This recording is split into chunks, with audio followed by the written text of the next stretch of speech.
shirmadaxeedkii saddexaad ee ganacsiga iyo hal abuurka ay soo agaasintay madasha dhalinyarada Maandis ayaa lagu qabtay magaalada Muqdisho. Halkudhiga sanadkan ayaa ahaa dhiirigelinta wadahadallada si loo kordhiyo iskaashiga iyo adkeysiga dhaqaalaha Soomaaliya. Mas'uuliyiin ka tirsan dowladda federaalka oo wasiiro iyo agaasimayaal isugu jira ayaa ka qayb galay kulanka. Agaasimaha Maandis Cabdiraxmaan Nuur Yuusuf oo furitaanka khudbadda jeediyay ayaa faahfaahin ka bixiyay ujeedka shirka iyo natiijada rasmiga ah ay doonayaan markii shirka soo idlaado inay ka soo baxdo. shirkan ujeedada ugu weyn ee loogu talagalay waxa waaye in dawladda iyo ganacsatada iyo dadka kala duwan ee ka shaqeeya arrimaha economic resilience ama si guud marka loo yiraahdo horumarinta dhaqaalaha in la isku keeno la hordhigo challenges-ka jira si ay uga wada hadlaan xalal suurtagal ah oo degdegana loo abuuro. tusaale shirkan dadka invitation-ka u dirnay ku dhawaad 300 oo qof ayay dhamaayeen. intooda badan waxaan kala hadlaynay inay shirka la yimaadaan ajendayaal macquul ah oo ay iska kaashan karaan dawladda iyo ganacsatada. Maandisna ay ka shaqeyso ama platform-kan ama summit-kan uu ka shaqeeyo sidii loogu bedeli lahaa qorshe qaran oo dawladda iyo xarun walba oo loo baahan yahay in loogu qareemo loo hordhigi lahaa. wasiiru dowlaha wasaaradda shaqada Yuusuf Maxamed Aadan ayaa qiray dhibaatooyinka shaqo la'aaneed ee ka jirta dalka.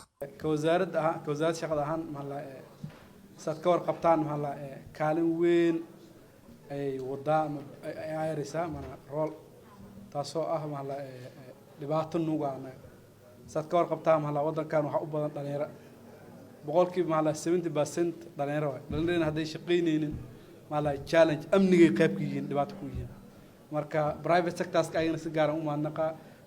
wasiiru dowlaha wasaaradda ganacsiga Cabdisalaan Shariif Yuusuf ayaa hoosta ka xariiqay kaalinta ganacsatada ee horumarka dalka waxaana uu ku dhiirigeliyay inay wax badan ka qabtaan baahiyaha shaqo la'aaneed ee dalka ka jirta. run ahaantii public private partnership-ku waa waxa dalkaanu uu kaga bixi karo xaaladda adag oo dagaal sokeeye colaad iyo abaar iyo macruusha soo martay. qaabka ugu habboon oo looga bixi karo waxa weeye in public iyo private-ku ay iska kaashadaan mashaariic mugle oo sida uu Cabdiraxmaan dul istaagay shaqo la'aanta iyo saboolnimada iyo aqoon darrida iyo qaab darrada looga baxo. Soomaaliya waxay higsanaysaa dhaqaale ahaan ka faa'iideysiga suuqa caalamiga si dadkeedu u noqdaan kuwa dhaqaale ahaan horumar ballaaran sameeya. ugu dambeyn wasiirka qorsheynta ee xukuumadda federaalka ee Soomaaliya mudane Maxamuud Cabdiraxmaan Beene ayaa bogaadiyay waxqabadka Maandis isagoona sheegay in dowladda federaalka ee Soomaaliya ay diyaar u tahay dhiirigelinta maalgashiga iyo hal abuurka. ganacsadaha qofka inuu business soo barto bismiya no waxa arta baran kartaa soo marka ganacsiga iyo hal abuurka laba topic oo qiimo leh waaye oona dhaqaale la xiriiro soo marka horta waa taas midda kale ganacsiga iyo dhaqaale abuuristo maxaa kale ku xiran shaqo abuuristo Soomaaliya hadda shaqo unemployment-ga intee leegta